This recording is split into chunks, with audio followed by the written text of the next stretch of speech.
વંદે માતરમ. નમસ્કાર વિદ્યાર્થી મિત્રો. ધોરણ 12 સાયન્સ રસાયણ વિજ્ઞાન પાઠ નંબર 3 વિદ્યુત રસાયણ વિજ્ઞાનમાં આપણે લાસ્ટ લેક્ચરમાં વિદ્યુત વિભાજન એટલે શું એ વ્યાખ્યા આપણે સમજ્યા હતા. ફરી વખત આપણે યાદ કરી લઈએ કે પાઠની અંદર બે પ્રકારના કોષનો આપણે અભ્યાસ કરવાનો છે, વિદ્યુત રાસાયણિક કોષ અને વિદ્યુત વિભાજન કોષ. તમે જાણો છો કે વિદ્યુત રાસાયણિક કોષમાં રાસાયણિક ઉર્જાનું રૂપાંતર વિદ્યુત ઉર્જામાં થાય છે અને એના માટે જવાબદાર જે રેડોક્સ પ્રક્રિયા છે એ સ્વયંસ્ફુરિત છે, આપમેળે થાય છે.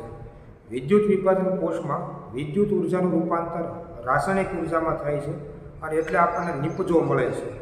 પરંતુ એના માટે જવાબદાર જે રેડોક્સ પ્રક્રિયા છે એ સ્વયંસ્ફુરિત નથી, આપમેળે થતી નથી અને એટલે બાહ્ય પોટેન્શિયલ લાગુ પાડી અને આવા પ્રકારની રેડોક્સ પ્રક્રિયાને પાર પાડી કે શક્ય બનાવી અને વિદ્યુત ઉર્જાનું રૂપાંતર આપણે રાસાયણિક ઉર્જામાં કરી શકીએ છીએ.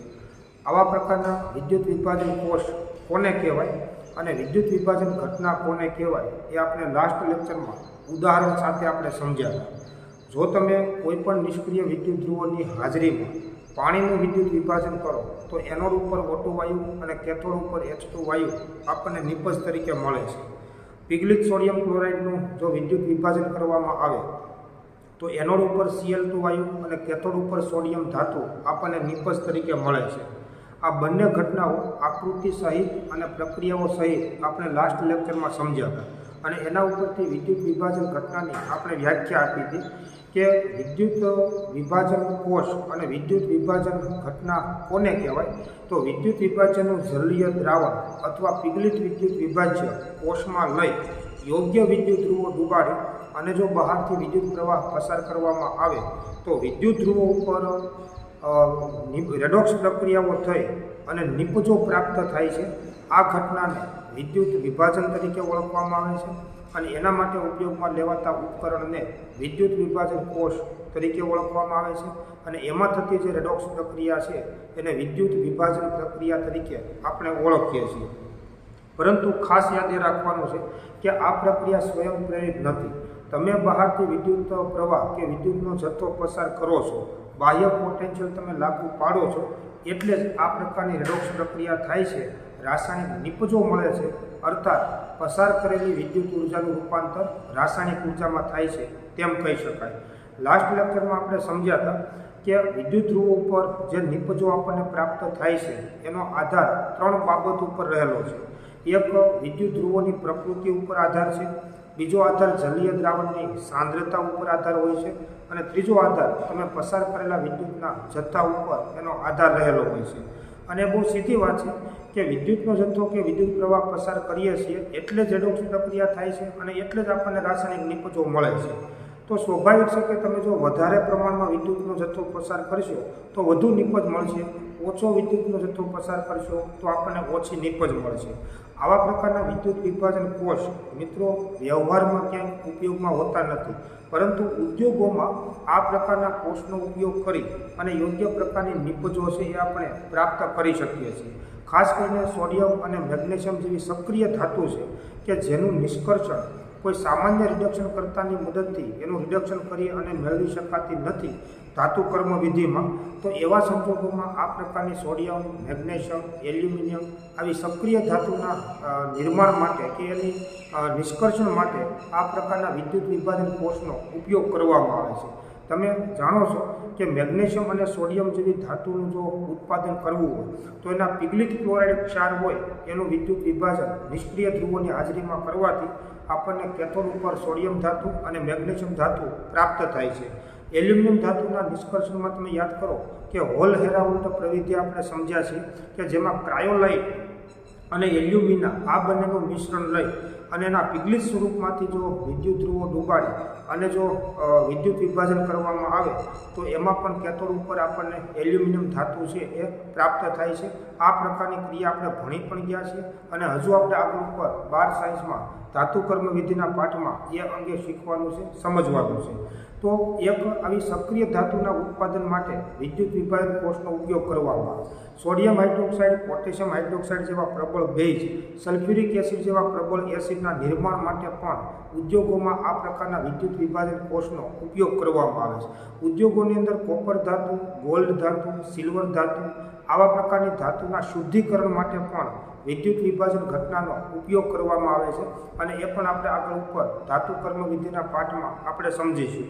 એક ધાતુ ઉપર બીજી ધાતુનું પ્લેટિંગ કરવા માટે એટલે કે ગુજરાતીમાં વિદ્યુત ઢોળ ચઢાવવા માટે પણ આ પ્રકારના વિદ્યુત વિભાજન કોષનો ઉપયોગ કરવામાં આવે અને એવા પ્રકારનો ઉપયોગ પણ આપણે આગળ ઉપર ધાતુ કર્મ વિધિના પાઠમાં આપણે સમજીશું. અત્યારે આપણો હેતુ એ છે કે વિદ્યુત વિભાજન કોષ એ કોને કહેવાય અને એના સિદ્ધાંતો અને નિયમો આપણે સમજવાના. તો ફરી વખત યાદ કરી લઈએ, વિદ્યુત વિભાજન એને ઇંગ્લિશમાં ઇલેક્ટ્રોલિસિસ તરીકે ઓળખવામાં આવે છે અને કોને કહેવાય તો વિદ્યુત વિભાજનનું જલીય દ્રાવણ અથવા પીગલિત વિદ્યુત વિભાજ્ય કોષમાં લઈ યોગ્ય વિદ્યુત ધ્રુવો ડૂબાડી અને બહારથી જો વિદ્યુત પ્રવાહ પસાર કરવામાં આવે તો વિદ્યુત ધ્રુવો ઉપર રેડોક્સ પ્રક્રિયા થઈ રાસાયણિક નિપજો પ્રાપ્ત થાય છે. આ ઘટનાને વિદ્યુત વિભાજન તરીકે ઓળખવામાં આવે છે. આવા ઉપકરણને કે આવા કોષને વિદ્યુત વિભાજન કોષ કહેવામાં આવે છે અને એમાં થતી જે રેડોક્સ પ્રક્રિયા છે એને વિદ્યુત વિભાજન પ્રક્રિયા તરીકે આપણે ઓળખીએ છીએ. સૌપ્રથમ મિત્રો આવા પ્રકારના વિદ્યુત વિભાજન કોષનો અભ્યાસ 1834માં માઇકલ ફેરાડે નામના વૈજ્ઞાનિકે એનો અભ્યાસ કર્યો. માઇકલ ફેરાડે નામના વૈજ્ઞાનિકે 1834માં આવા ઘણા બધા પ્રકારના વિદ્યુત વિભાજન કોષની રચના કરી, વિદ્યુત ધ્રુવો ડૂબાડ્યા, બહારથી વિદ્યુત પ્રવાહ પસાર કરી અને રાસાયણિક નિપજો એને પ્રાપ્ત થઈ. પરંતુ માઇકલ ફેરાડે આ પ્રકારના કોષનો અભ્યાસ કરી અને અતિ મહત્વના 2 નિયમો જે રજૂ કરેલા છે એને વિજ્ઞાનમાં ફેરાડેના વિદ્યુત વિભાજનના નિયમો તરીકે એને ઓળખવામાં આવે છે. તો આજનો આપણો પ્રશ્ન એ છે કે ફેરાડેના વિદ્યુત વિભાજનના નિયમો આપી અને સમજાવો. તો અત્યારે સૌપ્રથમ માઇકલ ફેરાડે જ્યારે આ પ્રકારના કોષનો બહોળો અભ્યાસ કર્યો તો એમાં એને એવું માલુમ પડ્યું દરેક કોષના અભ્યાસમાં કે વિદ્યુત ધ્રુવો ઉપર જે નિપજો પ્રાપ્ત થાય છે એનો સીધો સંબંધ પસાર કરેલા વિદ્યુતના જથ્થા ઉપર એનો આધાર છે અથવા એની સાથે એને સંબંધ રહેલો છે. ફેરાડેએ અનેક પ્રયોગોમાં નોંધ્યું કે જો કોઈ પણ વિદ્યુત વિભાજન કોષમાં અન્ય બધા પરિબળો જો અચળ રાખવામાં આવે અને જો વિદ્યુત વિભાજન કોષમાંથી વધારે વિદ્યુતનો જથ્થો જો આપણે પસાર કરીએ તો વધુ નિપજ મળે છે. ઓછો વિદ્યુતનો જથ્થો જો આપણે પસાર કરીએ તો ઓછી નિપજ મળે છે. તમે આને સમજવા માટે અગાઉના લેક્ચરના 2 ઉદાહરણ તમે યાદ કરો કે પાણીનું જ્યારે આપણે વિદ્યુત વિભાજન સમજ્યા તો એનોડ ઉપર O2 વાયુ, કેથોડ ઉપર H2 વાયુ નિપજ તરીકે મળે છે. પીગલિત સોડિયમ ક્લોરાઇડનું જો આપણે વિદ્યુત વિભાજન કરીએ છીએ તો એનોડ ઉપર Cl2 વાયુ અને કેથોડ ઉપર સોડિયમ ધાતુ આપણને નિપજ તરીકે મળે છે. પણ આ જે નિપજો મળે છે એનું પ્રમાણ, એનો જથ્થો કેટલો મળશે એનો સીધો આધાર પસાર કરેલા વિદ્યુતના જથ્થા ઉપર એનો આધાર રહેલો છે. એટલે 1834માં માઇકલ ફેરાડે નામના વૈજ્ઞાનિકે અનેક પ્રયોગો કરી અને કોઈ પણ વિદ્યુત વિભાજન કોષમાંથી પ્રાપ્ત થતો નિપજોનો જથ્થો અને કોષમાંથી પસાર કરેલા વિદ્યુતના જથ્થા વચ્ચેના જે સંબંધો પ્રસ્થાપિત કર્યા એને ફેરાડેના વિદ્યુત વિભાજનના નિયમો તરીકે એને ઓળખવામાં આવે છે.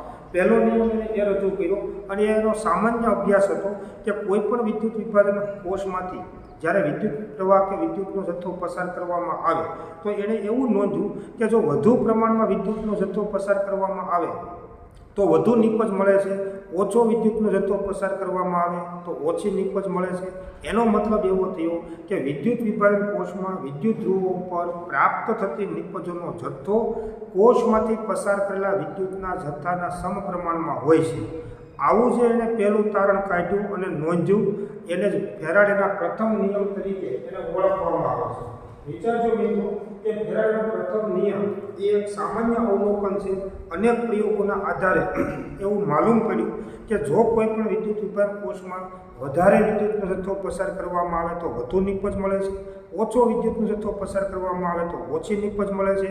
એનો મતલબ એવો થયો કે જે નિપજોનો જથ્થો મળે છે એનો સીધો આધાર પસાર કરેલા વિદ્યુતના જથ્થા ઉપર રહેલો છે.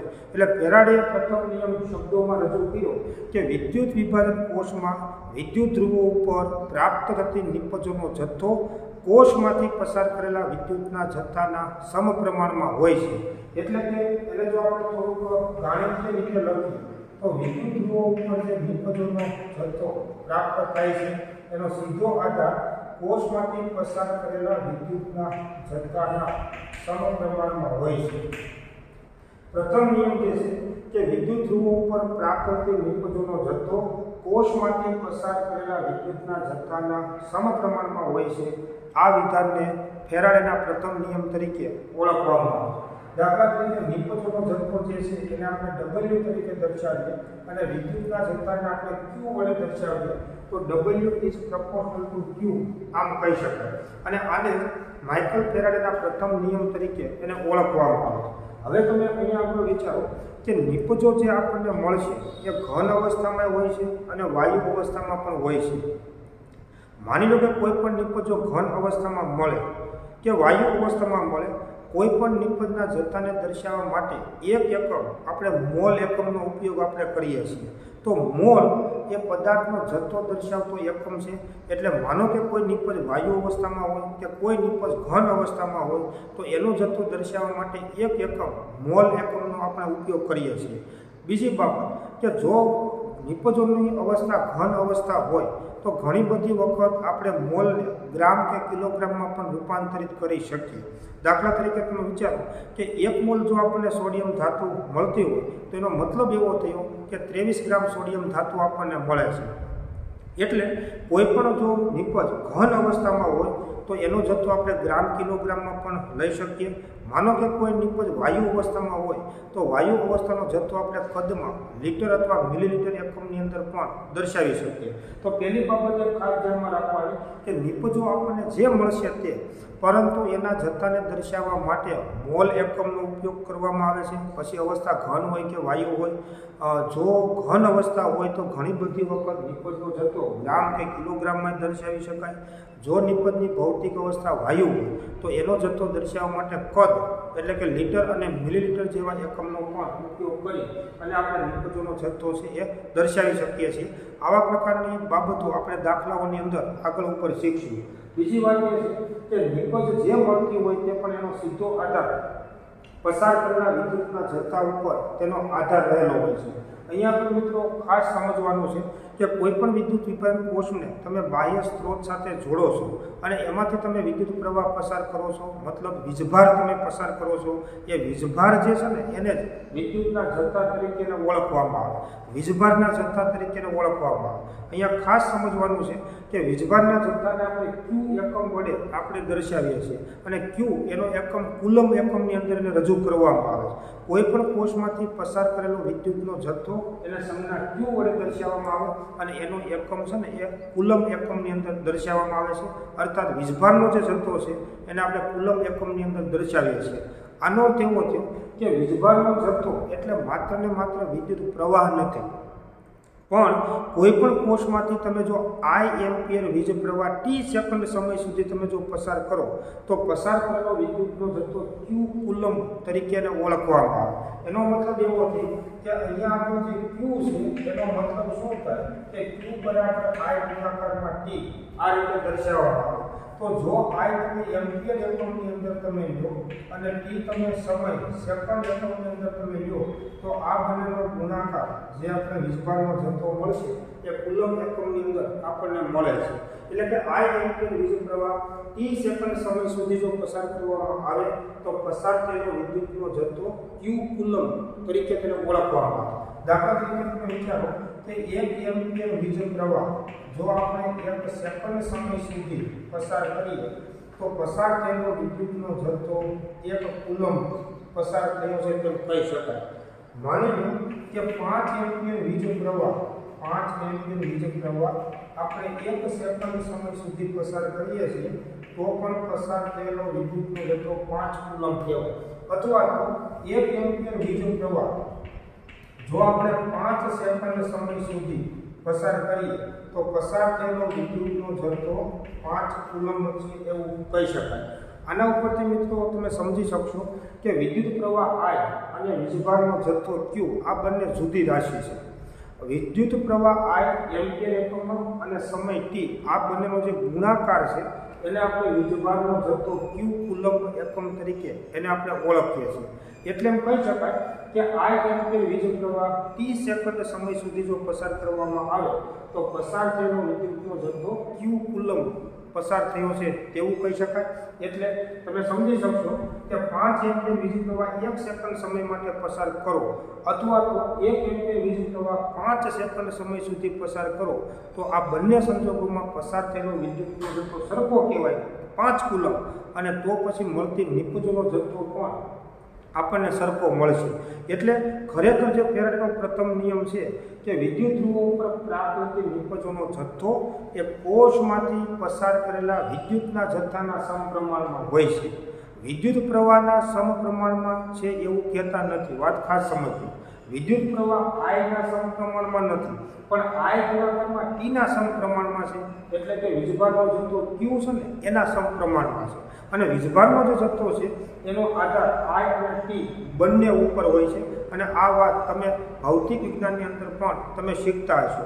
આના ઉપરથી તમે જુઓ કે 1 એમ્પિયર વીજ પ્રવાહની તમારે વ્યાખ્યા આપી તો શું કહી શકાય કે 1 કુલમ્બ જેટલો વીજભારનો જથ્થો જો 1 સેકન્ડ સમય સુધી જો પસાર કરવામાં આવે તો પસાર થયેલો વિદ્યુત પ્રવાહ 1 એમ્પિયર છે તેમ કહી શકાય. કોઈ પણ વાહક તારમાંથી તમે જો 1 કુલમ્બ જેટલો વીજભાર 1 સેકન્ડ સમય સુધી જો તમે પસાર કરો તો પસાર થયેલો વિદ્યુત પ્રવાહ 1 એમ્પિયર છે એવું કહી શકાય. અને આના ઉપરથી જો આપણે કુલમ્બની વ્યાખ્યા આપી હોય તો આ એમ્પિયર વીજ પ્રવાહ t સેકન્ડ સમય સુધી જો પસાર કરવામાં આવે તો પસાર થયેલો વિદ્યુતનો જથ્થો ક્યુ કુલમ્બ છે તેમ કહી શકાય. તો પહેલો જે નિયમ છે ફેરાડેનો કે વિદ્યુત ધ્રુવો ઉપર પ્રાપ્ત થતી નિપજોનો જથ્થો એ કોષમાંથી પસાર કરેલા વિદ્યુતના જથ્થાના સમપ્રમાણમાં હોય છે. આને ફેરાડેના પ્રથમ નિયમ તરીકે ઓળખવામાં આવે. માઇકલ ફેરાડે બીજો નિયમ રજૂ કર્યો, અને ફેરાડેનો જે બીજો નિયમ છે ફેરાડેનો બીજો નિયમ વિદ્યુત વિભાજન માટેનો બીજો નિયમ એ ખૂબ મહત્વનો છે. આના માટે શું કર્યું તો માઇકલ ફેરાડે નામના વૈજ્ઞાનિકે જુદા જુદા વિદ્યુત વિભાજન કોષોને શ્રેણીબદ્ધ કરી અને તેમાંથી એક સમાન વિદ્યુતનો જથ્થો પસાર કર્યો, અને એના ઉપરથી જેને પરિણામ પ્રાપ્ત થયું ને એ પરિણામ પરથી જે નિયમ રજૂ કર્યો એને ફેરાડેના બીજા નિયમ તરીકે એને ઓળખવામાં આવે. ફેરાડેનો આ બીજો નિયમ સમજવા માટે અહીંયા આગળ તમે મિત્રો વિચારો કે અહીંયા આગળ 3 વિદ્યુત વિભાજન કોષને આપણે બતાવેલા છે. પ્રથમ વિદ્યુત વિભાજન કોષમાં પીગલિત સોડિયમ ક્લોરાઇડ છે, બીજામાં પીગલિત કેલ્શિયમ ક્લોરાઇડ છે, ત્રીજામાં પીગલિત એલ્યુમિનિયમ ક્લોરાઇડનું દ્રાવણ આપણે લીધેલું છે. હું પીગલિત શબ્દ વાપરું એટલે તમે સમજી શકો છો કે આ 3 પ્રકારના પદાર્થોને ખૂબ ગરમ કરી અને એનું ઘનનું પ્રવાહીમાં તમે રૂપાંતરિત કરશો તો આ પ્રકારના આયનો ઉત્પન્ન થશે, અને આ પ્રકારના આયનોની હાજરીના કારણે એ દ્રાવણ વિદ્યુતનું વાહક બનશે, અને એને જ આપણે પીગલિત વિદ્યુત વિભાજ્ય તરીકે ઓળખીએ છીએ. 3 પ્રકારના કોષમાં નિષ્ક્રિય વિદ્યુત ધ્રુવો ડૂબાડેલા છે. એ પછી પ્લેટિનમ હોય, સ્ટીલ હોય, ગ્રેફાઇટ હોય વગેરે. અને આવા પ્રકારના વિદ્યુત વિભાજન કોષને આપણે શ્રેણીબદ્ધ કરીએ છીએ, મતલબ એમાંથી એક સમાન વિદ્યુતનો જથ્થો આપણે પસાર કરવાનો છે. તો દાખલા તરીકે આ જે 3 વિદ્યુત વિભાજન કોષ છે એને આપણે શ્રેણીબદ્ધ કરીએ છીએ. બેટરીના કે વિદ્યુત સ્ત્રોતના ધનધ્રુવ સાથે જોડેલો વિદ્યુત ધ્રુવ એનોડ બને છે, અને ઋણધ્રુવ સાથે જોડેલો વિદ્યુત ધ્રુવ કેથોડ બને છે. જો આ જે વિદ્યુત ધ્રુવ છે આ વિદ્યુત ધ્રુવ એ ધન વીજભારિત છે, આ વિદ્યુત ધ્રુવ ઋણ વીજભારિત છે. આને આપણે એનોડ કહીએ છીએ, અને ઋણ વીજભારિત વિદ્યુત ધ્રુવને આપણે કેથોડ કહીએ છીએ. એવી જ રીતે આ ધન ધ્રુવ છે, આ ઋણ ધ્રુવ છે, આ ધન ધ્રુવ છે, અને આ ઋણ ધ્રુવ છે. જો 3 વિદ્યુત વિભાજન કોષને આપણે શ્રેણીબદ્ધ કરીએ તો 3 આ રીતે એનોડ અને કેથોડ એટલે કે ધન વીજભારિત સળિયો અને ઋણ વીજભારિત સળિયો જોવા મળશે. એક જ વિદ્યુતના સ્ત્રોત સાથે આપણે જોડેલું છે, એટલે 3 કોષમાંથી એક સમાન વિદ્યુતનો જથ્થો પસાર થશે. 3 કોષમાં તમે જુઓ કે ઋણાયન સમાન છે, Cl ઋણાયન, અને 3 કોષમાં આ જે Cl ઋણાયન જે છે એ એનોડ ઉપર જશે, અને એનોડ ઉપર જઈ અને ત્યાં તેનું ઓક્સિડેશન થશે. કેમ કે પીગલિત વિદ્યુત વિભાજ્ય છે એટલે અતિ ઊંચી સાંદ્રતાને કારણે 3 કોષમાં એનોડ ઉપર Cl ઋણાયનનું ઓક્સિડેશન થવાનું છે. અને તમે વિચારો કે એનોડ ઉપર જો Cl ઋણાયનનું ઓક્સિડેશન થાય તો 3 કોષમાં એનોડ ઉપર મળતી નિપજ કઈ છે તો કે Cl2 વાયુ છે. માનો કે પ્રથમ કોષ જે છે એમાં એનોડ ઉપર આપણને Cl2 વાયુ મળશે, બીજા કોષમાં પણ આપણને એનોડ ઉપર Cl2 વાયુ મળશે અને ત્રીજા કોષમાં પણ એનોડ ઉપર આપણને Cl2 વાયુ આપણને નિપજ તરીકે મળશે. ત્રણેય કોષમાં તમે જુઓ કે ધન આયન જુદો જુદો છે અને આ જે ધન આયન છે એ કેથોડ ઉપર જશે અને કેથોડ ઉપર ત્યાં તેનું રિડક્શન થશે. દાખલા તરીકે પ્રથમ કોષમાં તમે જુઓ તો કેથોડ ઉપર સોડિયમ +1 આયન જે છે એ 1 ઇલેક્ટ્રોન મેળવી અને સોડિયમ ધાતુમાં તેનું રૂપાંતર થશે. બીજો કોષ તમે જુઓ તો કેથોડ ઉપર Cl+2 આયન 2 ઇલેક્ટ્રોન મેળવી અને કેલ્શિયમ ધાતુ એ આપણને નિપજ તરીકે મળશે. ત્રીજા કોષમાં એલ્યુમિનિયમ +3 આયન જે છે એ 3 ઇલેક્ટ્રોન મેળવી અને એલ્યુમિનિયમ ધાતુ એ આપણને નિપજ તરીકે મળશે. તો ત્રણ કોષમાં મિત્રો કેથોડ ઉપર આવા પ્રકારની રિડક્શન અર્ધ પ્રક્રિયા થશે અને આવી રિડક્શન અર્ધ પ્રક્રિયા થવાના કારણે કેથોડ ઉપર આપણને અનુક્રમે સોડિયમ ધાતુ, કેલ્શિયમ ધાતુ અને એલ્યુમિનિયમ ધાતુ છે એ આપણને પ્રાપ્ત થાય છે. પ્રથમ કોષમાં તમે જુઓ કે સોડિયમ +1 આયન જે છે તેનું ઇલેક્ટ્રોન મેળવી અને સોડિયમ ધાતુમાં તેનું રૂપાંતર થાય છે. આને જરા તમે ધ્યાનથી વિચારો તો સોડિયમ ઉપર 1 એકમ ધન વીજભાર છે અને સોડિયમ ઉપર 1 એકમ ધન વીજભાર છે એનો મતલબ તમે સમજી શકો છો કે સોડિયમ પરમાણુ છે એના કેન્દ્રમાં 11 પ્રોટોન છે, બહારના ભાગમાં 11 ઇલેક્ટ્રોન છે, એટલે કે વીજભારની દ્રષ્ટિએ તટસ્થ.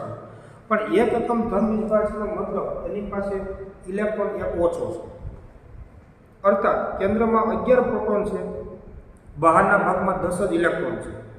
એટલે એક પ્રોટોન પરનો ધન વીજભાર એના ઉપર પડ્યો રહેશે, જેને આપણે ધન આયન તરીકે આપણે ઓળખીએ છીએ. તમને એવો પણ મિત્રો ખ્યાલ છે કે ઇલેક્ટ્રોન અને પ્રોટોન બંને કણ પરનો વીજભાર સમાન છે પણ ઓપોઝિટ છે. આ બંને કણ પરનો વીજભાર કેટલો તો 1.602 ગુણાકારમાં 10⁻−19 કુલમ આટલો વીજભાર છે અને આટલા વીજભારને આપણે એકમ વીજભાર તરીકે આપણે ઓળખીએ છીએ. સોડિયમ ઉપર +1 લખ્યું છે એનો મતલબ એક પ્રોટોન પરનો ધન વીજભાર એવું વિચારી શકાય અને કેટલો તો કે આટલા કુલમ. તો પછી એને તટસ્થ કરવા માટે 1 ઇલેક્ટ્રોન પરનો ઋણ વીજભાર જોઈએ. તો માનો કે આ સોડિયમ +1 આયન 1 ઇલેક્ટ્રોન મેળવી લે તો સોડિયમ પરમાણુ મળશે, તટસ્થ બનશે, કારણ કે હવે આપણી પાસે 11 પ્રોટોન અને 11 ઇલેક્ટ્રોન થઈ ગયા. એટલે આ જે ધન આયન જે છે એના પરનો જે વીજભાર છે એને તટસ્થ કરવા માટે 1 ઇલેક્ટ્રોનની જરૂર પડશે અને આ રીતે આપણને એક સોડિયમ પરમાણુ આપણને મળે છે. માની લો કે આવા 2 આયન હોય તો આવા 2 ઇલેક્ટ્રોનની જરૂર પડે તો 2 સોડિયમના પરમાણુ મળે. આવા 10 આયન હોય તો 10 ઇલેક્ટ્રોનની જરૂર પડે અને આવા 10 સોડિયમ પરમાણુ આપણને મળશે. અહીંયા 1, 2 કે 5, 10 પરમાણુ કે આયનની વાત નથી. સોડિયમ આયનને તમારે 1 મોલ સમજવાનું છે અને 1 મોલ સોડિયમ આયન એટલે કેટલા તો કે 6.022 ગુણાકારમાં 10⁻23 આવી સમજી શકો. તો 1 મોલ ઇલેક્ટ્રોનની જરૂર પડશે અને આપણને 1 મોલ સોડિયમ ધાતુ આપણને મળે છે. તો તમે વિચારો કે 1 મોલ સોડિયમ +1 આયનના રિડક્શન માટે 1 મોલ ઇલેક્ટ્રોન પરનો વીજભાર જરૂર પડશે અને ત્યારે આપણને કેથોડ ઉપર 1 મોલ સોડિયમ ધાતુ છે એ આપણને પ્રાપ્ત થશે. અહીંયા તમે જોઈ શકો છો કે Ca+2 છે, કેલ્શિયમ ઉપર +2 એકમ ધન વીજભારનો મતલબ તમે સમજી શકો છો કે કેલ્શિયમના કેન્દ્રમાં જેટલા પ્રોટોન છે એના કરતાં બહારના ભાગમાં 2 ઇલેક્ટ્રોન ઓછા છે. તો એને તટસ્થ કરવા માટે, એના વીજભારને તટસ્થ કરવા માટે 2 ઇલેક્ટ્રોન પરનો વીજભાર જોઈએ. તો હવે તમે જુઓ કે એક તો કેલ્શિયમ +2 આયનનું જો રિડક્શન થાય તો 1 કેલ્શિયમ પરમાણુ મળે. આ 10 હોય તો આ 10 મળે. આવા 1 મોલ હોય તો આ 1 મોલ કેલ્શિયમ મળશે. પણ સમજો બરાબર કે 1 કેલ્શિયમ +2 આયનના રિડક્શન માટે ઇલેક્ટ્રોન 2 જોશે. એટલે જો કેલ્શિયમ +2 આયન 1 મોલ તમે લો તો ઇલેક્ટ્રોનનો જથ્થો 2 મોલ જોઈએ અને એટલા માટે 2 મોલ ઇલેક્ટ્રોનનો પરનો વીજભાર જ્યારે પસાર થાય ત્યારે આપણને કેથોડ ઉપર 1 મોલ સોડિયમ ધાતુ છે એ આપણને મળે છે. એવું તમે અહીંયા જોઈ શકો છો કે એલ્યુમિનિયમ +3 એટલે કેન્દ્રમાં 13 પ્રોટોન છે, બહારના ભાગમાં 10 જ ઇલેક્ટ્રોન છે. 3 પ્રોટોન પરનો ધન વીજભાર આના ઉપર છે જેને આપણે ધન આયન કહીએ છીએ. એને તટસ્થ કરવા માટે 3 ઇલેક્ટ્રોનની જરૂર પડશે. 3 ઇલેક્ટ્રોન પરના ઋણ વીજભારની જરૂર પડશે અને એટલા માટે આ 3 ઇલેક્ટ્રોન મેળવે છે જો આનો જથ્થો 1 મોલ તો સામે ઇલેક્ટ્રોન 3 મોલ જોઈએ, એટલે કે 3 મોલ ઇલેક્ટ્રોનનો વીજભાર જ્યારે પસાર થાય ત્યારે આપણને આ કોષમાં પેપર ઉપર 1 મોલ આપણને એલ્યુમિનિયમ ધાતુ છે એ આપણને મળશે. અહીંયા હવે તમે વિચારો કે 1 ઇલેક્ટ્રોન પરનો વીજભાર કેટલો છે, તો કે 1 ઇલેક્ટ્રોન પરનો વીજભાર 1 ઇલેક્ટ્રોન પરનો વીજભાર કેટલો છે, તો 1 ઇલેક્ટ્રોન પરનો વીજભાર 1.602 ગુણાકારમાં 10⁻⁻19 કુલમ જેટલો છે.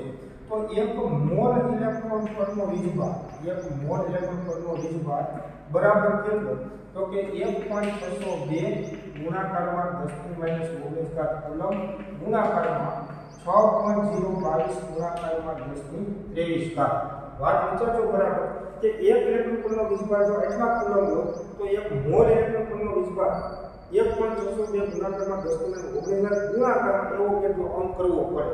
અને આનો તમે જો ગુણાકાર કરશો તો આપણને એની કિંમત મળશે 96487 કુલમ 96487 કુલમ પ્રતિ મોલ આટલો આપણને જથ્થો મળશે. 1 મોલ ઇલેક્ટ્રોન પરનો વીજભાર કેટલો થાય, તો 96487 કુલમ પ્રતિ મોલ, જેને આપણે સામાન્ય ગણતરી માટે 96500 કુલમ પ્રતિ મોલ તરીકે આપણે ઓળખીએ છીએ. જો આટલા કુલમ વીજભારનો જથ્થો પણ કેટલા, તો કે 1 મોલ ઇલેક્ટ્રોન પરનો વીજભાર. આ જે વીજભારનો જે જથ્થો છે 6500 કુલમ, એને વિજ્ઞાનમાં 1 ફેરાડે તરીકે ઓળખવામાં આવે છે. 1 F એટલે 1 ફેરાડે વિદ્યુતના જથ્થા તરીકે એને ઓળખવામાં આવે. આના ઉપરથી તમે વિચારો કે આની વ્યાખ્યા આપી શકાય કે 1 ફેરાડે વિદ્યુતનો જથ્થો એટલે શું, તો 1 મોલ ઇલેક્ટ્રોન દ્વારા વહન પામતો વિદ્યુતનો જથ્થો એટલે 1 ફેરાડે, અને 1 ફેરાડે એટલે 96500 કુલમ. વિચારજો બરાબર, 1 ફેરાડે વિદ્યુતનો જથ્થો કોને કહેવાય, તો 1 મોલ ઇલેક્ટ્રોન દ્વારા વહન પામતો વિદ્યુતનો જથ્થો એટલે 1 ફેરાડે, અને 1 ફેરાડે એટલે 96500 કુલમ સામાન્ય ગણતરી માટે, અને એક્યુરેટ મૂલ્ય 96487 કુલમ તરીકે તેને ઓળખવામાં આવે. તો અહીંયા જે મેં આ રિડક્શન અર્ધ પ્રક્રિયાઓ લખી છે એમાં આ એની તત્વયોગ નીતિ શું છે, તો આને 1 મોલ વિચારવાનું છે. તો 1 મોલ ઇલેક્ટ્રોન જોઈએ, 1 મોલ સોડિયમ ધાતુ મળે. 1 મોલ Cl+ નું જો રિડક્શન કરવું તો 2 મોલ ઇલેક્ટ્રોન દ્વારા વહન પામતો વિદ્યુતનો જથ્થો જોઈએ, ત્યારે આપણને 1 મોલ સોડિયમ ધાતુ મળશે. 1 મોલ એલ્યુમિનિયમ + 3 ના રિડક્શન માટે 3 મોલ ઇલેક્ટ્રોન દ્વારા વહન પામતો વિદ્યુતનો જથ્થો જોઈએ, અને ત્યારે આપણને 1 મોલ એલ્યુમિનિયમ ધાતુ મળશે. અહીંયા વિચારો કે 1 મોલ ઇલેક્ટ્રોન દ્વારા વહન પામતો વિદ્યુતનો જથ્થો એટલે 1 ફેરાડે થાય. 1 મોલ ઇલેક્ટ્રોન દ્વારા વહન પામતો વિદ્યુતનો જથ્થો એટલે 1 ફેરાડે, અને ત્યારે આપણને 1 મોલ સોડિયમ ધાતુ મળે છે, મતલબ એના પરમાણુ ભાર જેટલું વજન કરતાં 23 ગ્રામ સોડિયમ ધાતુ આપણને પ્રાપ્ત થશે. બીજા કોષમાં તમે જુઓ કે 2 મોલ ઇલેક્ટ્રોન દ્વારા વહન પામતો વિદ્યુતનો જથ્થો એટલે 2 ફેરાડે કહેવાય, અને ત્યારે આપણને 1 મોલ કેલ્શિયમ ધાતુ મળે છે, તો એના પરમાણુ ભાર જેટલું વજન મળશે, એટલે કે 40 ગ્રામ આપણને કેલ્શિયમ ધાતુ છે એ આપણને મળશે. 3 મોલ ઇલેક્ટ્રોન દ્વારા વહન પામતો વિદ્યુતનો જથ્થો એટલે 3 ફેરાડે, અને ત્યારે આપણને 1 મોલ એલ્યુમિનિયમ ધાતુ મળે છે, એટલે કે એના પરમાણુ ભાર જેટલું વજન 27 ગ્રામ આપણને એલ્યુમિનિયમ ધાતુ છે એ આપણને મળશે. આનો અર્થ શું થયો કે પહેલા કોષમાં 1 ફેરાડે પસાર કરો ત્યારે 23 ગ્રામ સોડિયમ ધાતુ, બીજા કોષમાં 2 ફેરાડે પસાર કરો તો 40 ગ્રામ કેલ્શિયમ ધાતુ, ત્રીજા કોષમાં 3 ફેરાડે પસાર કરો તો 27 ગ્રામ એલ્યુમિનિયમ ધાતુ આપણને મળે છે. પરંતુ આપણે તો એને શ્રેણીબદ્ધ કરેલું છે, અને કોઈ પણ કોષોને તમે શ્રેણીબદ્ધ કરો એનો અર્થ જ એ થાય કે એમાંથી એક સમાન વિદ્યુતનો જથ્થો પસાર થાય છે.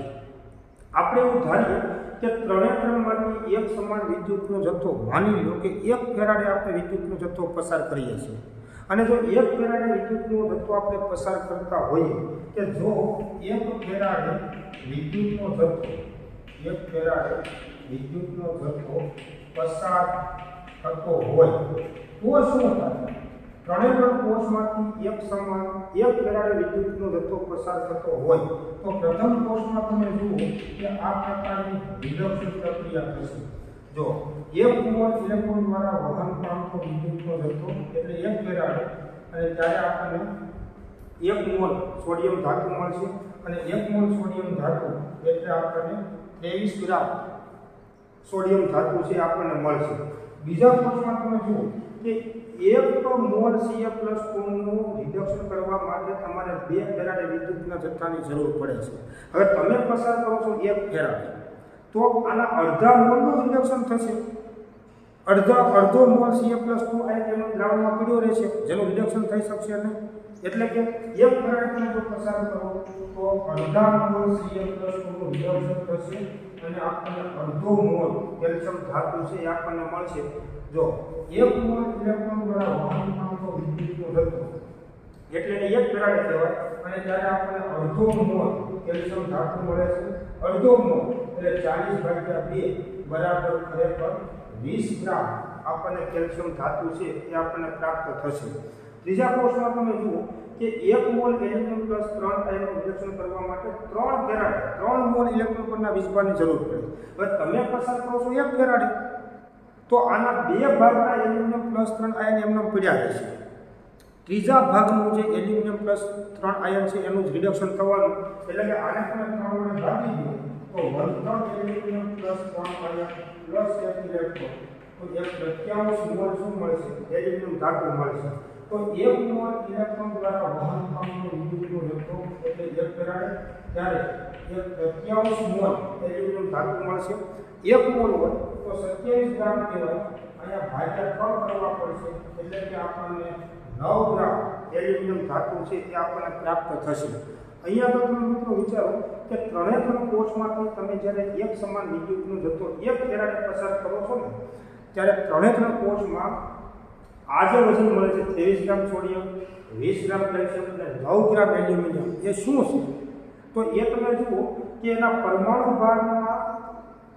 ભાગનો જે જથ્થો છે એને તમે આને 1 વડે ભાગવાથી, માનો કે આને તમે 1 વડે ભાગશો એટલે આપણને 23 ગ્રામ મળશે. આને તમે 2 વડે ભાગો એટલે 20 મળે છે, 3 વડે ભાગો એટલે 9 ગ્રામ મળે છે. તો આ જે જથ્થો ખરેખર જે મળ્યો ને એના તુલ્ય ભાર જેટલો જથ્થો કહેવાય. અને કોઈ પણ ધાતુનો પરમાણુનો તુલ્ય ભાર એટલે શું? તો કે એ ધાતુનો પરમાણુ ભાર ભાગ્યા તે ધાતુ આયનના રિડક્શન માટે જરૂરી ઇલેક્ટ્રોનની મોલ સંખ્યા અથવા તો તેની સંયોજકતા પણ તમે કહી શકો. દાખલા તરીકે આનો તુલ્ય ભાર તમારે કોઈ પણનો ગણવો હોય, 11 સાયન્સના પહેલા પાઠમાં આપણે શીખી ગયા કે કોઈ પણ ધાતુ પરમાણુનો તુલ્ય ભાર એટલે શું? તો જે તે ધાતુનો પરમાણુ ભાર ભાગ્યા તેની સંયોજકતા. તો તુલ્ય ભાર જે છે એને આપણે આ રીતે વ્યાખ્યાયિત કરી શકીએ કે તુલ્ય ભાર કોને કહેવાય? કે કોઈ પણ ધાતુનો તુલ્ય ભાર અથવા તો રાસાયણિક તુલ્ય ભાર કોને કહેવાય? તો કે ધાતુનો પરમાણુ ભાર ભાગ્યા તેની સંયોજકતા. આ જે છે એને એના તુલ્ય ભાર તરીકે ઓળખવામાં આવે.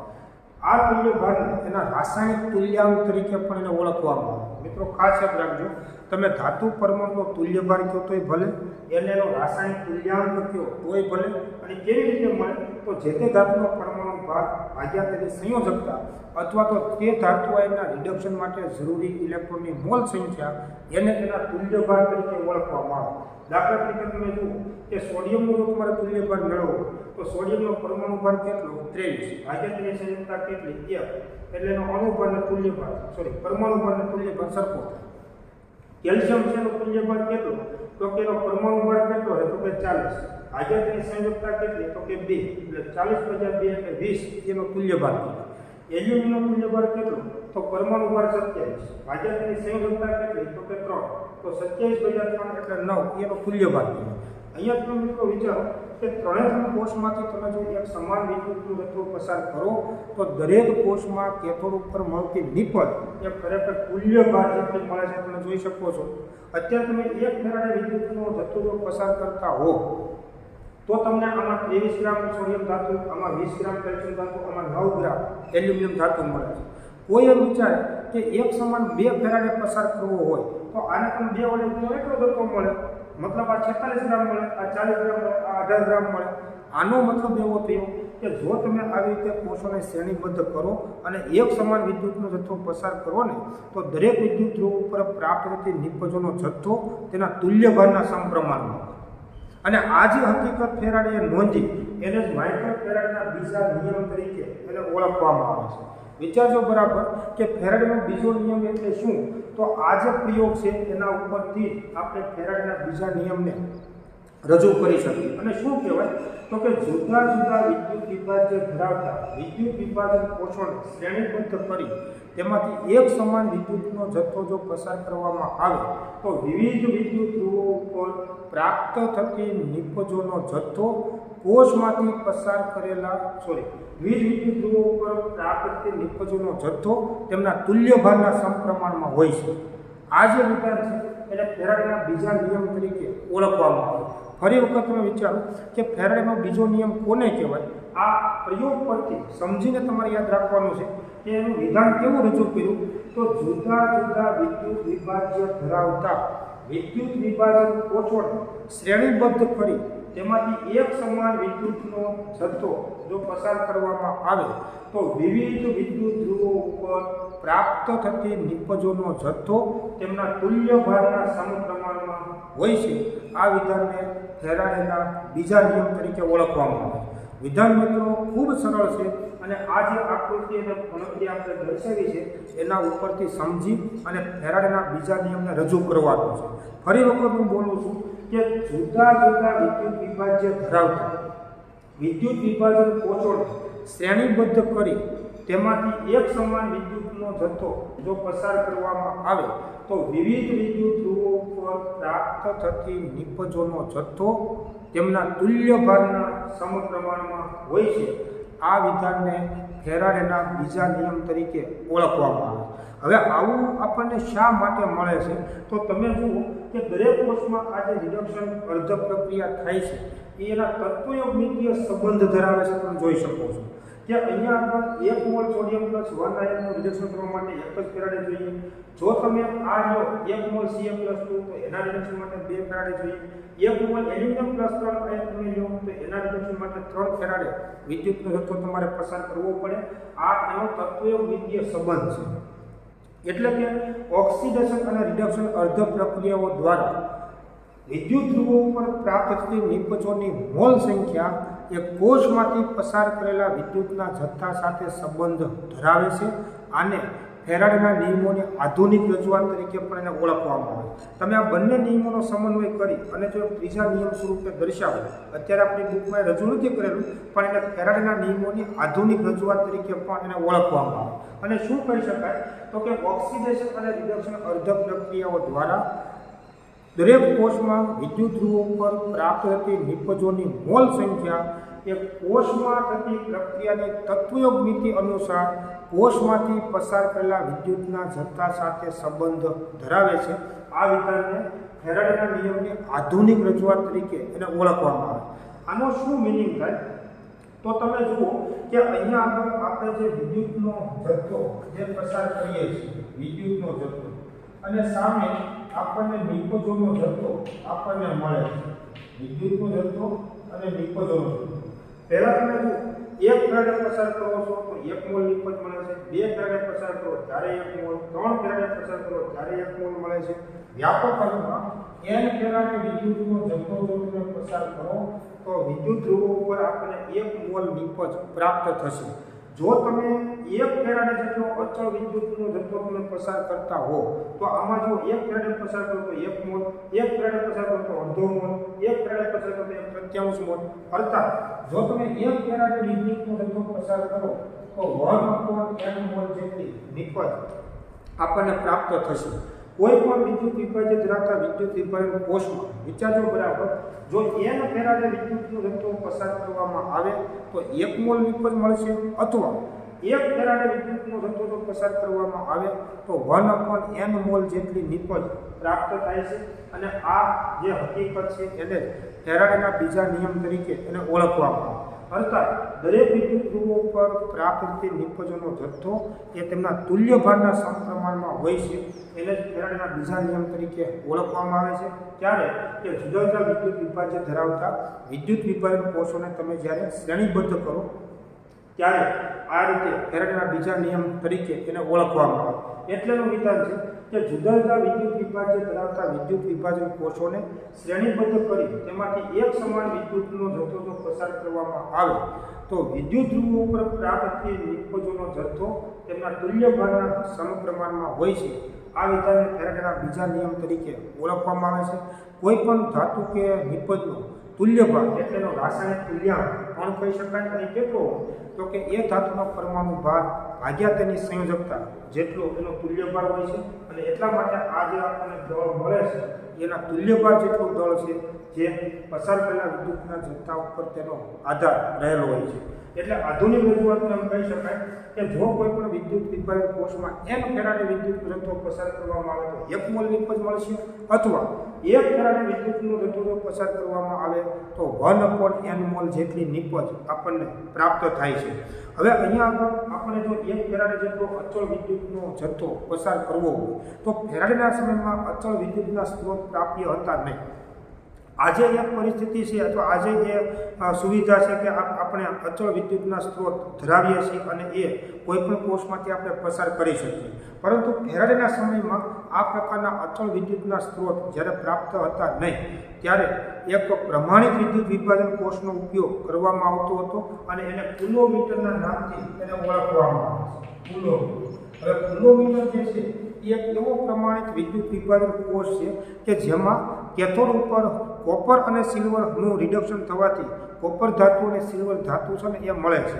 અને એ જે કોપર અને સિલ્વર ધાતુનો જે જથ્થો પ્રાપ્ત થાય છે એ જથ્થા પરથી કોષમાંથી પસાર થયેલા વિદ્યુતના જથ્થાનું માપ કાઢી શકાય અથવા કોષમાંથી પસાર થયેલો વિદ્યુત પ્રવાહ I છે ને એની ગણતરી કરી શકાય છે. પરંતુ આજે આ પ્રકારે કિલોમીટરની આવશ્યકતા નથી. વિચારજો બરાબર, ફેરાડેના સમયમાં જ્યારે અચળ વિદ્યુતના સ્ત્રોત પ્રાપ્ત હતા નહીં ત્યારે પ્રમાણિત વિદ્યુત વિભાજન કોષનો ઉપયોગ થતો હતો જેને કિલોમીટરના નામથી ઓળખવામાં આવે છે. અને એમાં કેથોડ ઉપર મળતી કોપર ધાતુ અને સિલ્વર ધાતુના જથ્થા પરથી કે નિક્ષેપિત થતું જે કોપર અને સિલ્વર છે એના જથ્થાની ગણતરી પરથી કોષમાંથી પસાર થયેલા વિદ્યુત પ્રવાહ Iની ગણતરી કરવામાં આવતી હતી. પરંતુ આજે આપણી પાસે એક અચળ વિદ્યુત પ્રવાહ I ના સ્ત્રોત પ્રાપ્ત છે અને એનો ઉપયોગ કરી અને આપણે વિદ્યુત વિભાજન કોષમાં વિદ્યુત વિભાજન કરી અને નિપજો છે એ પ્રાપ્ત કરી શકીએ છીએ. અને એટલે એમ કહીએ છીએ કે I એમ્પિયર વિદ્યુત પ્રવાહ t સેકન્ડ સમય સુધી જો પસાર કરવામાં આવે તો પસાર થયેલો વિદ્યુતનો જથ્થો Q કુલમ્બ કહેવાય. જો 1 એમ્પિયર વિદ્યુત પ્રવાહ 1 સેકન્ડ સમય સુધી જો પસાર કરવામાં આવે તો પસાર થયેલો વિદ્યુતનો જથ્થો 1 કુલમ્બ કહેવાય. અને આવા 96500 કુલમ્બ એટલે 1 ફેરાડે અને 1 ફેરાડે જથ્થો એટલે 1 મોલ ઇલેક્ટ્રોન દ્વારા વહન પામતો વિદ્યુતનો જથ્થો. વાત તો બરોબર તમે વિચારજો મિત્રો કે 1 ઇલેક્ટ્રોન પરનો વીજભાર તો માત્ર આટલો છે, 1.602 ગુણાકારમાં 10⁻19 કુલમ્બ જેટલો છે. 1 ઇલેક્ટ્રોન પરનો વીજભાર તો આટલો અતિ સૂક્ષ્મ છે. જો તમે 1 મોલ ઇલેક્ટ્રોન પરના વીજભારને ધ્યાનમાં લો ત્યારે એટલા કુલમ્બ થાય અને એટલો જે વીજભારનો જથ્થો છે એને જ આપણે 1 ફેરાડે તરીકે આપણે એને ઓળખીએ છીએ. તો તમે અહીંયા એક વસ્તુ સમજી શકશો કે 1 ઇલેક્ટ્રોન પરનો વીજભાર એટલા કુલમ્બ છે. તમે અમુક ઇલેક્ટ્રોન ભેગા કરશો તો 1 કુલમ્બ થશે. તમે એની ગણતરી કરી શકશો કે 1.602 ગુણાકારમાં 10⁻19 કુલમ્બ બરાબર 1 ઇલેક્ટ્રોન પરનો વીજભાર. તો 1 કુલમ્બ વીજભાર એટલે કેટલા ઇલેક્ટ્રોન? એટલા તમે ઇલેક્ટ્રોન જ્યારે ભેગા કરશો ત્યારે વિદ્યુતનો જથ્થો 1 કુલમ્બ આપણને મળશે. અને 1 કુલમ્બ જેટલો વીજભારનો જથ્થો 1 સેકન્ડ સમય સુધી તમે જો પસાર કરો ને તો પસાર થયેલો વિદ્યુત પ્રવાહ 1 એમ્પિયર છે તેમ કહેવાય. તમે ફિઝિક્સમાં આના વિશે ખૂબ સારી રીતે સમજતા હશો કે કોઈપણ વાહક તારમાંથી જે તમે વીજભારનો જથ્થો પસાર કરો છો એનો એક આધાર સમય ઉપર પણ છે. એમ્પિયર I જે છે એ માત્ર વીજભારનો જથ્થો નથી, સમય સાથે પણ સંબંધ ધરાવે છે. અને એટલે આ સંબંધ ખૂબ અને ખૂબ ઉપયોગી છે ભૌતિકશાસ્ત્રમાં અને રસાયણશાસ્ત્રમાં કે Q બરાબર I ગુણાકારમાં T. 1 કુલમ્બ જેટલો વીજભાર 1 સેકન્ડ સમય સુધી જો પસાર કરવામાં આવે તો પસાર થયેલો વિદ્યુતનો જથ્થો પસાર થયેલો વિદ્યુત પ્રવાહ 1 એમ્પિયર છે તેમ કહેવાય. જો વીજભાર છે ને એ જ્યારે ચલિત હોય, મૂવેબલ હોય, સ્થાનાંતરિત થતો હોય તો એને પ્રવાહ કહેવાય. વીજ પ્રવાહ તમે શબ્દ સમજો, એમ્પિયર એકમ કોનો છે? વીજ પ્રવાહ, વીજભારના પ્રવાહનો એકમ છે. વીજભાર જો સ્થિર હોય તો એને વિદ્યુત પ્રવાહ ન કહેવાય. પણ જ્યારે આવા પ્રકારનો વીજભાર વહન પામે, ગતિ કરે તો ત્યારે એને વીજભારનો પ્રવાહ કહેવાય અને એનો જ એકમ એમ્પિયર એકમ છે. હવે એ કેટલું? તો કે આવો 1 કુલમ્બ જેટલો વીજભાર જો 1 સેકન્ડ સમય સુધી જો પસાર થાય તો પસાર થયેલો વિદ્યુતનો પ્રવાહ 1 એમ્પિયર છે તેમ કહી શકાય. કોઈ પણ વાહક તારમાંથી 1 કુલમ્બ જેટલો વીજભાર 1 સેકન્ડ સમય સુધી જો પસાર થાય તો પસાર થયેલો વિદ્યુત કે વીજભારનો પ્રવાહ 1 એમ્પિયર છે તેમ કહી શકાય. તો ખાસ એ સમજવાનું છે કે એમ્પિયર એકમ કોનો છે? વીજભારના પ્રવાહનો એકમ છે, કે જેને આપણે વિદ્યુત પ્રવાહના નામથી આપણે ઓળખીએ છીએ. કુલમ્બ એકમ કોનો છે? એ વીજભારનો જથ્થો બતાવે. પછી એ સ્થિર હોય તોય ભલે અને વહન પામતો હોય તોય ભલે. આ વાત હવે બરાબર સમજી લેજો કે કુલમ્બ એકમ કોનો છે? તો એ વીજભાર દર્શાવે છે. દાખલા કે ઇલેક્ટ્રોનનો વીજભાર કેટલો? તો કે આટલા કુલમ્બ. હવે એમાં ઇલેક્ટ્રોન સ્થિર હોય તોય ભલે, ગતિશીલ હોય તોય ભલે. તો કુલમ્બ એકમ જે છે એ વીજભારનો જથ્થો બતાવે છે. અને એમ્પિયર એકમ છે એ વીજભાર જ્યારે વહન પામીને પ્રવાહ કોને કહેવાય? તો કે મૂવેબલ હોય, વહન પામતું હોય એને પ્રવાહ કહેવાય. તો એમ્પિયર એકમ જે છે એ આ પ્રવાહનો એકમ છે. એટલે આ વાત અને રાશિઓને ખાસ સમજ્યો અને આના ઉપર આધારિત તમારે ઘણું બધું કામ કરવાનું હોય છે ફિઝિક્સની અંદર પણ, અને એટલે તમને આ ખ્યાલ છે. અને એટલે જ તમે વિચારો કે આપણે અગાઉ એવું કીધેલું છે કે જેમ વીજ સ્થિતિમાનનો તફાવત વધુ હશે એમ વીજ પ્રવાહ છે તમને વધુ મળશે. કેમ કે વીજ પ્રવાહનું વહન કઈ દિશામાં હોય? તો કે ઊંચા વીજભાર કે ઊંચા વીજ સ્થિતિમાન તરફથી નીચા વીજ સ્થિતિમાન તરફ હોય. આ તફાવત જેમ વધુ હશે એમ વીજભારનું વધુ વહન થવાનું. એટલે ખાસ અને ખાસ તમે યાદ રાખજો, આ વાતને સમજજો કે આ એક વીજ પ્રવાહ t સેકન્ડ સમય સુધી જો પસાર કરવામાં આવે તો પસાર થયેલો વિદ્યુતનો જથ્થો ક્યુ કુલમ્બ કહેવાય. 1 એમ્પિયર વીજ પ્રવાહ 1 સેકન્ડ સમય સુધી જો પસાર કરવામાં આવે તો પસાર થયેલો વિદ્યુતનો જથ્થો 1 કુલમ્બ કહેવાય. અને આવા 96500 કુલમ્બ જો વિદ્યુતનો જથ્થો હોય તો એને 1 ફેરાડે કહેવાય. અને 1 ફેરાડે એટલે 1 મોલ ઇલેક્ટ્રોન દ્વારા વહન પામતો વિદ્યુતનો જથ્થો, એટલે એને 1 ફેરાડે તરીકે ઓળખવામાં આવે. અહીંયા જે વિદ્યુતનો જથ્થો છે એ આપણે ફેરાડે એકમની અંદર નોંધ્યો છે. બાકી આને તમે કુલમ્બ એકમની અંદર પણ લઈ શકો. જ્યારે આપણે આ પ્રકારના દાખલાઓની ગણતરી કરીશું ત્યારે આપણે એને જોશું કે કુલમ્બ એકમની અંદર પણ વિદ્યુતનો જથ્થો લઈ શકાય, ફેરાડે એકમની અંદર પણ વિદ્યુતનો જથ્થો લઈ શકાય. પણ કુલમ્બ એકમ જે છે એમાં તમે જોઈ શકો છો કે એનો આંકડો ઘણો મોટો. તો કુલમ્બ એકમ જે નાનો એકમ છે, ફેરાડે એકમ છે વિદ્યુતનો જથ્થો દર્શાવતો મોટો એકમ કહેવાય. તો 1 ફેરાડે એટલે 96500 કુલમ્બ થાય. અને એના ઉપરથી આપણે 1 ફેરાડેની વ્યાખ્યા આપી શકીએ કે 1 ફેરાડે એટલે 1 મોલ ઇલેક્ટ્રોન દ્વારા વહન પામતો વિદ્યુતનો જથ્થો, એને 1 ફેરાડે તરીકે ઓળખવામાં આવે. આ જે ગણતરી છે મિત્રો એ ઘણા બધા હેતુલક્ષી અને MCQ પ્રશ્નો માટે પણ ખૂબ ઉપયોગી છે. અને એટલા માટે આને તમારે સમજીને યાદ રાખવાનું છે. તો આ થયા ફેરાડેના નિયમો. કોઈ પણ વિદ્યુત વિભાજન કોષમાં જ્યારે તમે આ રીતે વિદ્યુતનો જથ્થો પસાર કરો, અને એટલે તમે સમજો કે ફેરાડેનો પ્રથમ નિયમ આપણે આ કીધો છે કે નિપજનો જથ્થો છે એ વિદ્યુતના જથ્થાના સમપ્રમાણમાં હોય, વિદ્યુત પ્રવાહના સમપ્રમાણમાં નહીં. વિચારજો બરાબર. એ તો તમે જેટલો ભલે ગમે એટલા એમ કહેવો, પણ જેમ તમે વધારે સમય પસાર થવા દેશો તેમ વધારે વિદ્યુતનો જથ્થો પસાર થઈ ગયો છે એમ કહી શકાય.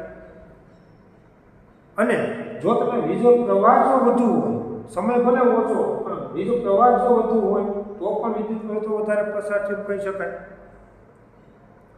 એટલે આ બાબતને તમે સમજી શકો છો કે આ બંનેનો જે ગુણાકાર છે એને આપણે વિદ્યુતનો જથ્થો કહીએ છીએ. એના સમપ્રમાણમાં નિપજનો જથ્થો જે મળે છે ને એના સમપ્રમાણમાં. એટલે કોઈ પણ વિદ્યુત વિભાજન કોષમાં નિપજનો જથ્થો તમારે ગ્રામમાં કે લીટરમાં જો આપણે મેળવવો હોય તો એ કોષમાંથી તમે કેટલો વિદ્યુતનો જથ્થો પસાર કર્યો છે ને એને તમારે જાણવો પડે. અને એટલે એ આપણે આ સૂત્ર પરથી ગણતરી કરીશું અને એના ઉપરથી ગણતરી કરી અને આપણે કોઈ પણ કોષમાં કેટલી નિપજ મળે છે એની પણ આપણે ગણતરી કરી શકીએ. એવા પ્રકારના દાખલાઓ આપણે પણ ગણીશું. પણ એની પહેલાં હજુ કેટલીક થિયરીઓ જે આપણે સમજવાની છે એને આપણે સમજીશું. તમે વિચારો કે આપણે હમણાં વાત કરી કે કોઈ પણ વિદ્યુત વિભાજન કોષમાં વિદ્યુત ધ્રુવો ઉપર જે નિપજો પ્રાપ્ત થાય છે એનો આધાર 3 બાબત ઉપર રહેલો છે. એક વિદ્યુત ધ્રુવોની પ્રકૃતિ ઉપર છે, જલીય દ્રાવણની સાંદ્રતા ઉપર આધાર છે, અને કોષમાંથી પસાર કરેલા વિદ્યુતના જથ્થા ઉપર તેનો આધાર હોય. અહીંયા હું તમને જણાવી દઉં કે આ જે ત્રણ કોષમાં આપણને જે આવી નિપજ મળે છે કે ત્રણેકના કોષમાં એનો ઉપર તો Cl2 વાયુ મળશે, પણ કેથોડ ઉપર અનુક્રમે સોડિયમ ધાતુ, કેલ્શિયમ ધાતુ, એલ્યુમિનિયમ ધાતુ મળે છે એ આપણે અહીં જોયું. હવે આ જે નિપજનો જથ્થો અહીંયા આગળ જે મળે છે એ નિપજનો જે જથ્થો છે ને એનો આધાર વિદ્યુતના જથ્થાના સમપ્રમાણનો, કે જો તમે વધુ વિદ્યુતનો જથ્થો પસાર કરશો તો વધુ નિપજ મળશે. જેમ કે મેં તમને અહીંયા કીધું કે 2 ફેરાડે તમે જો વિદ્યુતનો જથ્થો પસાર કરતા હો તો 46 ગ્રામ, આમાં 40 ગ્રામ, આમાં 18 ગ્રામ તમને એલ્યુમિનિયમ ધાતુ મળે. એટલે એક બાબત કે જે નિપજ મળતી હોય તે પણ એનો આધાર કોના ઉપર હોય તો કે વિદ્યુતના જથ્થા ઉપર. જો તમે વધુ વિદ્યુતનો જથ્થો પસાર કરશો તો વધુ નિપજ મળશે, ઓછો વિદ્યુતનો જથ્થો પસાર કરશો તો ઓછી નિપજ મળશે. બીજી વાત કે જો તમે આમાં જલીય દ્રાવણની સાંદ્રતામાં ફેરફાર કરો તો આખી નિપજ બદલાય. અહીંયા આગળ તમને અત્યારે Cl2 વાયુ અને સોડિયમ ધાતુ મળે છે એ ક્યારે જો પીગળિત NaCl તમે લ્યો ને તો. તમે જો આનું જલીય દ્રાવણ લઈને તમે સાંદ્રતા બંધ કરો તો આ નિપજ નહીં મળે, એ સિવાયની બીજી કોઈ નિપજ મળે. કારણ કે જેનું ઓક્સિડેશન રિએક્શન થાય એ પ્રમાણે તમને નિપજ મળવાની છે. અને કોનું થશે ઓક્સિડેશન અને કોનું થશે રિડક્શન એનો આધાર તેના પોટેન્શિયલ મૂલ્યો ઉપર જતો રહેવાનો છે. એટલે જો તમે જલીય દ્રાવણની સાંદ્રતામાં ફેરફાર કરશો તો આખી નિપજ બદલાઈ જાય. અત્યારે સોડિયમ અને ક્લોરીન એટલે મળે છે કેમ કે પીગળિત સોડિયમ ક્લોરાઇડ છે એટલા માટે. જો તમે એનું જલીય દ્રાવણ લ્યો અને મંદ દ્રાવણ લ્યો તો આ નિપજ ન મળે, આ સિવાયની નિપજ મળે. તો તમે વિચારો કે જલીય દ્રાવણની સાંદ્રતામાં તમે ફેરફાર કરશો તો આખી નિપજ બદલાઈ જાય. અત્યારે અહીંયા સોડિયમ અને ક્લોરીન એટલે મળે છે કેમ કે વિદ્યુત ધ્રુવો નિષ્ક્રિય છે, એટલે એ ઓક્સિડેશન રિએક્શન પ્રક્રિયામાં ભાગ લેતા નથી, એટલે આયનોનું ઓક્સિડેશન રિડક્શન થાય છે. પણ માની લો કે આમાં વિદ્યુત ધ્રુવો જો સક્રિય હોય તો વિદ્યુત ધ્રુવો જો સક્રિય હોય તો એનું ઓક્સિડેશન રિડક્શન થાય, આયનોનું ઓક્સિડેશન રિડક્શન નહીં થાય, તો એ પ્રમાણે નિપજ મળશે. ખાસ સમજવાની વાત એ છે કે વિદ્યુત ધ્રુવોની પ્રકૃતિ તમે બદલો, જલીય દ્રાવણની સાંદ્રતામાં તમે ફેરફાર કરો તો આખી નિપજ બદલાઈ જાય. પરંતુ જે નિપજ મળે છે તેનો આધાર, એના જથ્થાનો આધાર કોષમાંથી પસાર કરેલા વિદ્યુતના જથ્થા ઉપર એનો આધાર હોય. કે જો વધુ વિદ્યુતનો જથ્થો પસાર કરશો તો વધુ નિપજ મળશે, ઓછો વિદ્યુતનો જથ્થો પસાર કરશો તો ઓછી નિપજ મળશે. આ બાબતો આપણે કેટલાક ઉદાહરણો સાથે આપણે સમજવાની છે અને એટલા માટે કેટલાક જુદા જુદા વિદ્યુત વિભાજન કોષોનો ઉપયોગ કરી અને આ વિદ્યુત વિભાજનના અંતે પ્રાપ્ત થતી નિપજોનો આધાર આ 3 પરિબળો ઉપર છે. એ કેટલાક ઉદાહરણો સાથે આપણે સમજવાનું છે, જેમાં ખાસ કરીને સોડિયમ ક્લોરાઇડનું વિદ્યુત વિભાજન સમજીશું અને નિષ્ક્રિય ધ્રુવોની હાજરીમાં કોપર સલ્ફેટનું વિદ્યુત વિભાજન પણ આપણે સમજીશું, જેના ઉપરથી આપણને ખ્યાલ આવશે કે જો આ 3 પરિબળોમાં ફેરફાર કરવામાં આવે તો વિદ્યુત ધ્રુવો ઉપર પ્રાપ્ત થતી નિપજો કેવી રીતે બદલાય છે એ આપણે કેટલાક ઉદાહરણો સાથે સમજવાનું છે. પરંતુ એની વાત આપણે આવતા નેક્સ્ટ લેક્ચરમાં કરીશું. Thank you very much.